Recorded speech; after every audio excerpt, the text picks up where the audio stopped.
Bisakah sebuah pikiran menular? Mungkinkah mentransfer ide bisa terjadi semudah terkena flu biasa? Seseorang mendapatkannya lalu menularkannya kepada orang lain. Siapa yang kemudian menularkannya kepada orang lain dan seterusnya? Bayangkan, untuk sesaat, informasi itu adalah penyakit. Kita tidak dapat melihat informasi atau merasakannya. Kita dapat membacanya di buku atau di internet, tapi benar-benar melihat atau merasakannya di dalam kepala kita adalah hal yang mustahil. Jadi, bagaimana jika sesuatu dapat mencemari informasi yang kita serap, menggunakannya untuk menyelinap tanpa terdeteksi ke dalam pikiranmu, lalu menularkan darimu ke temanmu, keluargamu, rekan kerjamu? Bagaimana kamu tahu itu ada di sana? Dan bagaimana kamu bisa mencegahnya masuk ke kepalamu? Mungkin sudah saatnya kamu diperkenalkan dengan SCP-3002. Selama bertahun-tahun mempelajari dan menangkap makhluk juga entitas anomali, organisasi SCP telah menemukan sejumlah makhluk dengan kemampuan memetika. Jika kamu asing dengan istilah tersebut, memetika biasanya mengacu pada data atau informasi yang telah dimanipulasi untuk mempengaruhi atau secara tidak sadar mengubah perilaku seseorang. Ini dapat berbentuk apapun, dari teks dan gambar hingga frasa lisan dan audio lainnya. Misalnya, suatu bentuk pengaruh memetika yang pernah kita alami di beberapa titik adalah promo produk. Jika kamu pernah menonton karakter di film atau di TV menggunakan produk tertentu, maka itu mungkin membuatmu memutuskan untuk membeli produk yang sama untukmu. Gagasan itu ditanamkan di kepalamu oleh sesuatu yang kamu lihat dan memiliki pengaruh bawah sadar pada perilakumu. SCP-3002 adalah salah satu entitas yang menggunakan rangsangan memetika untuk tujuan jahatnya sendiri. Beberapa anomali seperti SCP-2440 menggunakan informasi memetika untuk menyebarkan pengetahuan tentang diri mereka sendiri di antara manusia. Semakin kuat saat semakin banyak orang mempelajarinya. SCP-3002 di sisi lain adalah informasi. Entitas ini adalah pikiran hidup dengan sejumlah kemampuan yang memungkinkannya mempengaruhi pikiran manusia. Sulit membayangkan sebuah pikiran apalagi yang hidup. Karena kita tidak dapat melihat informasi, gagasan tentang sesuatu yang sangat abstrak yang memiliki bentuk nyata mengejutkan pikiran. SCP-3002 mampu mengubah bentuk, dan meskipun tidak punya bentuk konsistennya sendiri, entitas itu mampu mengubah dirinya menjadi bentuk informasi apapun yang dipilihnya. Hadir sebagai informasi murni berarti tidak berwujud bagi makhluk apapun yang memiliki tubuh fisik. Tapi, apa yang membuat SCP-3002 menjadi ancaman bagi semua orang di organisasi dan menjadikan entitas ini sebagai klasifikasi Keter adalah kekuatannya untuk memanipulasi pikiran atau ingatan seseorang, memungkinkan SCP-3002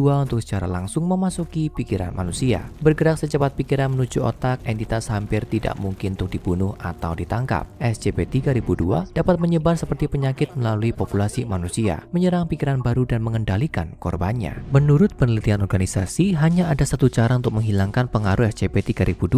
Siapapun yang berada di bawah kendali entitas ini harus menjalani operasi otak yang rumit dan beresiko untuk menghilangkan entitas tersebut secara fisik dari pikiran mereka. Namun, organisasi menganggap metode ini tidak praktis, memakan waktu, biaya tidak efektif, dan menjadi sama sekali tidak berguna jika SCP-3002 telah menginfeksi pikiran subjek terlalu dalam. Jadi, sebagai gantinya, untuk mencegah penyebaran pengaruh SCP-3002, semua anggota organisasi diperintahkan untuk memusnahkan setiap orang yang terkontaminasi oleh pemikiran hidup ini. Perintah ini diperluas ke keluarga, teman, kolega, dan bahkan kenalan individu itu, mengingat bahwa SCP-3002 dapat mengambil bentuk informasi apapun yang dipilihnya, kata-kata tertulis, suara, bahkan sinyal telepati. Siapapun yang terhubung dari jarak jauh dengan seseorang yang terinfeksi entitas harus dihancurkan untuk menghentikan potensi penyebaran. Jika kamu atau siapapun yang kamu kenal melakukan kontak dengan SCP-3002, entitas tersebut akan dapat mengendalikan seluruh kesadaranmu. Semua ingatanmu akan matang untuk diambil oleh entitas. SCP-3002 mampu menyaring lobus temporalmu, di mana ingatan disimpan, dan tidak hanya dapat menghancurkan serta menghapus ingatan orang yang terinfeksi, tapi juga dapat membuat ingatan palsu untuk menggantikannya. Dan sementara itu, kamu akan sama sekali tidak menyadari hal ini terjadi padamu.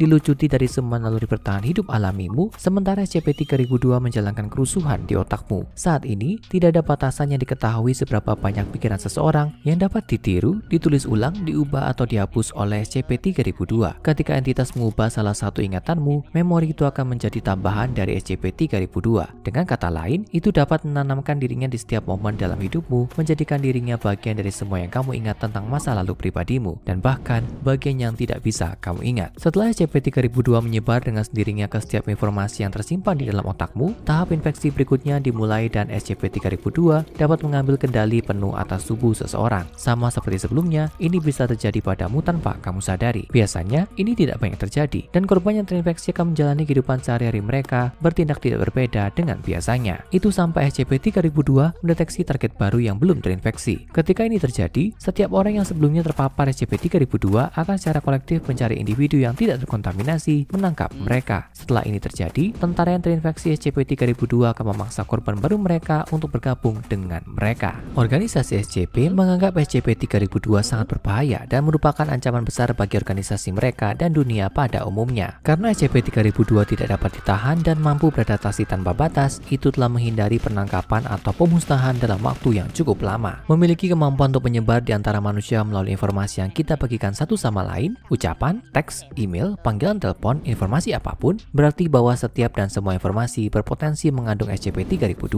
Menurut perhitungan para peneliti terkemuka organisasi, 78% umat manusia mungkin berada di bawah pengaruh SCP-3002 tanpa kesadaran bahwa mereka telah terinfeksi. Meskipun berbahaya dan tak terbendung, SCP-3002 tidak murni bergerak menurut insting. Itu tidak menginfeksi sebanyak mungkin pikiran hanya karena itu tidak tahu cara lain. Segala sesuatu yang dilakukan SCP-3002 adalah keputusan yang direncanakan dan diperhitungkan dengan satu niat jahat, satu tujuan, untuk menghancurkan organisasi SCP dari dalam keluar dengan membunuh atau menginfeksi setiap anggota. Percaya atau tidak, SCP-3002 tidak memulai hidup sebagai makhluk hidup pikiran yang menular. Faktanya, SCP-3002 dulunya adalah seseorang, manusia biasa seperti kamu atau aku. Dia bahkan memiliki nama, Lily Veselka. Dipercaya secara umum bahwa Lily Veselka menjadi apa yang sekarang kita kenal sebagai SCP-3002 karena tindakan organisasi itu sendiri. Sejak menjadi SCP-3002, Lily tampaknya telah mencari informasi apapun yang dapat dia temukan mengenai operasi sangat rahasia yang dilakukan oleh organisasi SCP yang dikenal sebagai Proyek Lethe. Selain itu, dia tampaknya tertarik pada sejumlah fasilitas penelitian organisasi, termasuk lokasi E dan fasilitas buku yang terletak di Taman Nasional Uzhansky, Ukraina. Ini diperkirakan di mana SCP-3002 pertama kali dibuat. Jika semua ini dapat dipercaya, maka itu pasti akan menjelaskan agresi nyata SCP-3002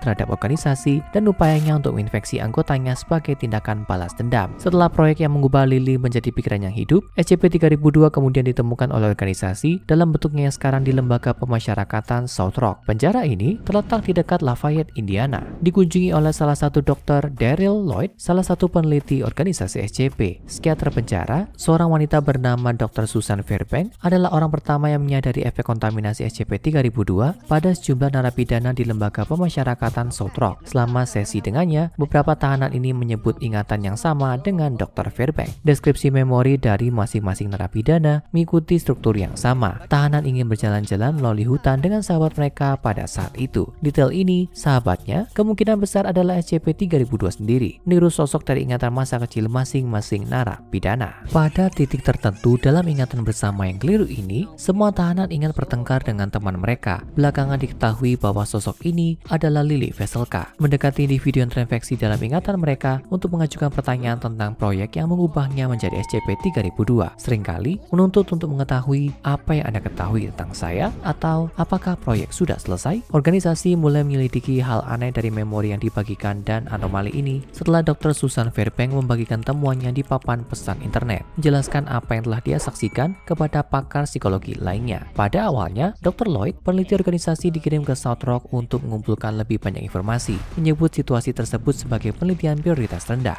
Mengingat kemampuan SCP-3002 untuk beradaptasi dan mengambil rupa informasi apapun, dia mampu menghindari deteksi langsung oleh organisasi SCP dan seluruh kemampuan Lily tetap tersembunyi. Dr. Lloyd awalnya mengklasifikasikan SCP-3002 sebagai aman. Percaya itu tidak lebih dari kenangan masa kecil bersama yang dijelaskan oleh narapidana South Rock. Pada awalnya, mereka yang telah terinfeksi dengan memori kolektif ini dapat menceritakannya kembali dengan akurasi yang sempurna. Tapi, ketika Dr. Lloyd terus mewawancarai dan menguji para narapidana yang terkena dampak, detailnya menjadi semakin langka dan ingatannya menjadi semakin tidak jelas, juga semakin jauh saat organisasi SCP menyelidikinya. Mungkin Lily mengenali keberadaan organisasi dan ingat bahwa merekalah yang bertanggung jawab untuk mengubahnya menjadi entitas memetik yang hidup tanpa bentuk fisik dan mulai menyembunyikan jejaknya. Mungkin dia sedang menunggu waktunya, menyembunyikan dirinya di benak para tahanan yang terinfeksi sampai pada waktu yang tepat. Dr. Lloyd tidak menyadari pada saat itu seberapa jauh pengaruh SCP-3002 telah menyebar. Lily tidak hanya ada di kepala narapidana, tapi hampir semua staf penjara juga, yang sekarang menyebarkannya lebih jauh dan lebih jauh tanpa menyadarinya. Berpikir bahwa SCP-3002 akan mudah ditahan, Dr. Lloyd meminta organisasi untuk memberikan amnesti kepada semua narapidana yang terinfeksi. Amnestik adalah obat pengubah ingatan yang digunakan organisasi SCP untuk mencegah informasi apapun tentang SCP diketahui publik. Ketika berhadapan dengan anomali memetika seperti SCP-3002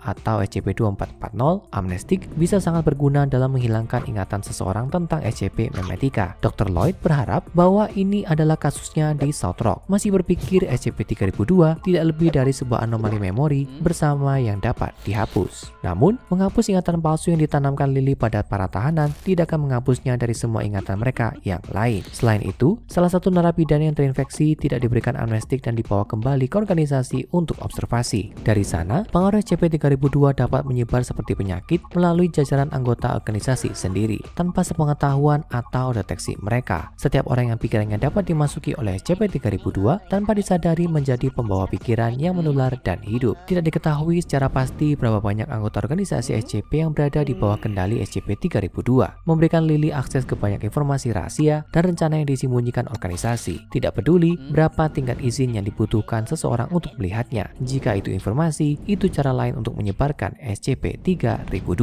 Dan informasi, seperti yang kita ketahui, dapat berbentuk apa saja, baik itu file tertulis, percakapan lisan, atau bahkan video YouTube yang informatif. Sekarang, ceritakan lagi tentang waktu kita jalan-jalan bersama di hutan. Tapi sebelum kamu melakukannya, tonton SCP-1861 kru HMS Wintersheimer dan SCP-4511 Dewa Babi untuk SCP yang lebih mengerikan.